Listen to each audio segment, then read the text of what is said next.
प्रिय भैया बहन, आज आप लोगों के सामने कक्षा द्वादश के लिए बितान पुस्तक की एक जीवनी जो आनंद यादव द्वारा रचित है, मैं आपके सामने लेकर प्रस्तुत हूँ। जीवनी का शीर्षक है जूझ यानी संघर्ष। सर्वप्रथम पाठ को शुरू करने के पूर्व मैं लेखक की जीवनी की ओर आपको ले जाना चाहता हूँ। लेखक आनंद यादव का जन्म 1935 ईस्वी में कागल, कोल्हापुर, महाराष्ट्र में हुआ था। इनका पूरा नाम आनंद रतन यादव था। मराठी एवं संस्कृत साहित्य में स्नातकोत्तर डॉक्टर आनंद यादव बहुत समय तक पुणे विश्वविद्यालय में मराठी विभाग में कार्यरत रहे। अब तक लगभग 25 पुस्तकें इनकी प्रकाशित हो चुकी हैं। इनकी कृतियों पर साहित्य जगत ने इन्हें ज्ञानपीठ पुरस्कार इत्यादि इन्हें प्रदान किए। इनके जो उपन्यास थे जूझ, इसके आधार पर इन्हें साहित्य अकादमी पुरस्कार जो सन 1990 ईस्वी में प्राप्त हुआ। इनका निधन सन 2016 में हो गया, इस महान साहित्यकार का। अब मैं पाठ के सार की ओर आपको ले जाना चाहता हूँ, जो कई बिंदुओं में विभाजित है। आनंदा और उनका परिवार, उनके माता पिता उन्हें प्यार से आनंदा कहकर पुकारते थे। आनंदा के परिवार में उसके दादा यानी पिता और माँ रहते थे। आनंदा अपने पढ़ने की बात जब भी अपने दादा से करता था, उसके दादा बिफर जाते थे, यानी उसके पिता बिफर जाते थे और उसे खेती के काम में झोंक देते थे। आनंदा को लगता था यदि मैं पढ़ूंगा लिखूंगा नहीं तो आगे चल कर के 2 पैसे हाथ में नहीं रहेंगे। अन्ना विठोबा की तरह कोई धंधा रोजगार पढ़ाई लिखाई के बाद किया जा सकता है, लेकिन उसके पिता चाहते थे कि ये पढ़े लिखे ना, केवल कृषि कार्य में लगा रहे। उनके पिता कृषि कार्य के प्रति बिल्कुल अपने आप को अलग रखना चाहते थे, इसलिए उन्होंने आनंदा की पढ़ाई लिखाई छुड़वा दी और उसे कृषि कार्य में जोत दिया। जब सिर से पानी ऊपर निकलने लगा, बार बार आनंदा अपनी माँ के पास जाता था और पढ़ने की बात करता था, तो उस गांव के सबसे प्रतिष्ठित व्यक्ति थे दत्ताजी राव देसाई। उसकी माँ उनके यहाँ गई और उसके बाद दत्ताजी राव से आनंदा के पढ़ाई की बात छेड़ी।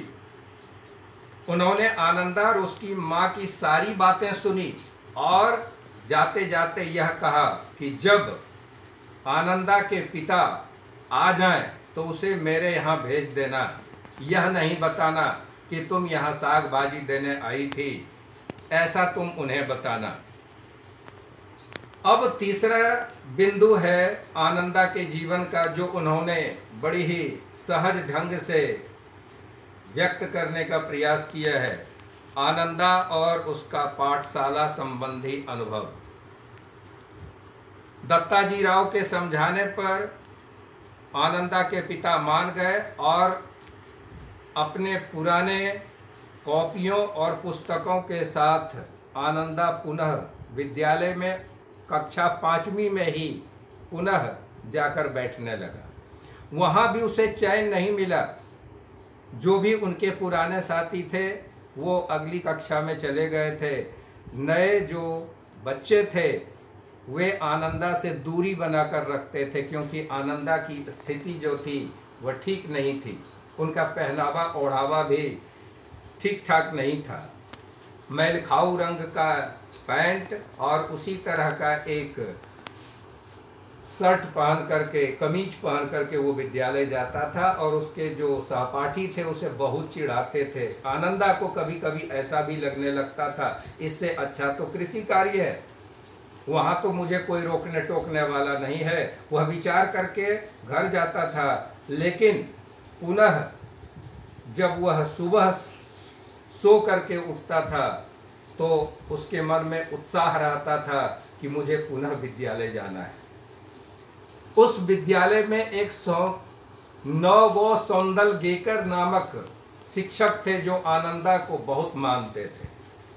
आनंदा पर सौंदलगेकर जी का जो प्रभाव पड़ा उसके विषय में लेखक ने स्वयं लिखा है कि श्री सौंदलगेकर जो मराठी के अध्यापक थे, वे कक्षा में कविता बहुत ही आनंद के साथ गाकर पढ़ाते थे।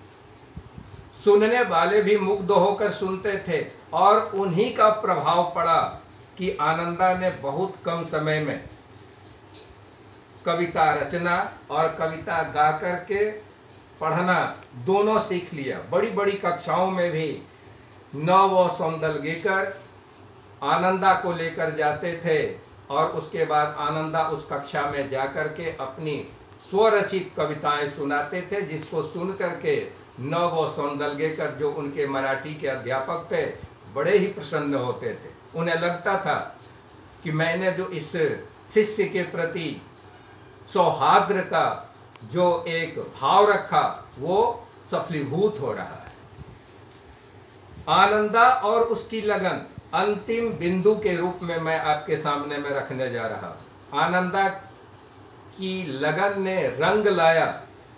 आनंदा को कविता लिखने की ऐसी लगन लगी कि जब उसके पास कागज पेंसिल होता तो वह स्वरचित कविता रचना प्रारंभ कर देता। कभी जंगली फूलों पर, कभी वृक्षों पर, कभी भैंस के पीठ पर जब वो ढोर चराने के लिए जाता था तो कुछ नहीं मिलता था तो भैंस के पीठ पर लकड़ी से वह कविता लिखने लगता था। पत्थर के टुकड़े से शिलालेख पर जो है वह कविता लिखने लगता था। कभी कभी कविता वह जब रविवार के रात में लिख लेता तो वह दिन होने का भी प्रतीक्षा नहीं करता था और रात्रि के प्रहर में ही वह अपने प्रिय अध्यापक के पास पहुंच जाता था। उसके अध्यापक जब कविता देखते थे तो बड़े प्रसन्न होते थे और उन्हें शाबाशी देते थे। धीरे धीरे उनको ऐसी लत लगी, आनंदा को ऐसी लत लगी कि वो बड़ी बड़ी कविताएं भी लिखने लगा। तो प्यारे भैया बहन, आपने देखा कि जहाँ चाह वहाँ राह, अर्थात कहने का तात्पर्य है यदि आप चाहेंगे तो निश्चित रूप से आप उस मुकाम को छुएंगे, उस मंजिल तक अवश्य आप पहुंचेंगे जिसकी कल्पना आपने अपने मन में की है। जैसा कि इस जूझ पाठ यानी संघर्ष पाठ में आपने देखा लेखक ने किस तरह से अपने जीवन को सजाया और संवारा। तो आपके मन में लगन होनी चाहिए। कठिनाइयां तो आएंगी ही, समस्याएं आएंगी, उससे घबराना नहीं है।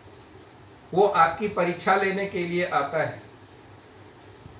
इसलिए प्यारे भैया बहन, अब कुछ एक प्रश्नों को भी आप देखेंगे और हल करने का प्रयास करेंगे।